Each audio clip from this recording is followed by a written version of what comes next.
Your name is in line with your specific purpose in life. Naalala ko may nagpabinyag. Mag-asawa, pinabinyagan nila yung anak nila. Sabi ganyan ng pare, anong pangalan ng bata? Sabi nung tatay, Downey po, Downey. Nagulat yung pare. Sabi ng pare, hindi pwedeng Downey. Sabong panlaba yan. Hindi pwedeng sabong panlaba ang pangalan ng bata. Sabi ganyan ng tatay, ay unfair naman po, father. Sabi ni father, bakit unfair? Kasi po, ang pangalan ko po, ang pangalan ng misis ko ay Perla. Ang pangalan ko po ay Ariel. Your name is in line with the specific purpose in your life.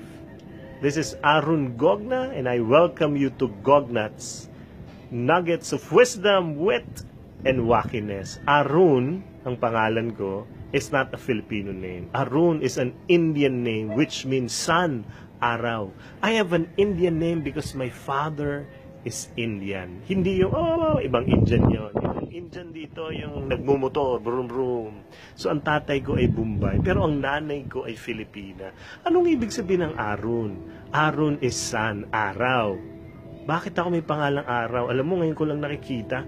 Kasi napansin ko yan na parang nagbibigay akong liwanag, kahit maitim ako, sa mga kailangan ipaliwanag na may hirap na paliwanag, lalo na pagdating sa pananampalataya. God has given me the gift to explain deep spiritual thoughts, grabe, no? In a layman's language, madali maintindihan. I've been a teacher for 13 years and I've been preaching for almost 30 years already. And people have been coming to me and telling me, Aaron, ang ganda ng paliwanag mo, very practical, very ganyan. Tapos pag tinitingnan ko, kasi yun ang pangalan ko, Aaron, araw, nagbibigay liwanag. I would like you to believe that your name is in line with the specific purpose of your life.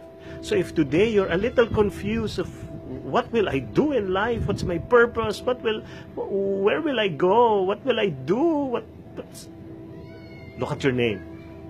Search about the meaning of your name.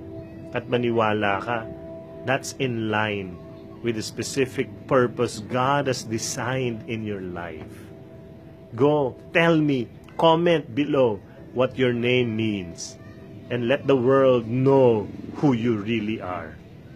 God bless you. This is Arun Gogna for Gognats.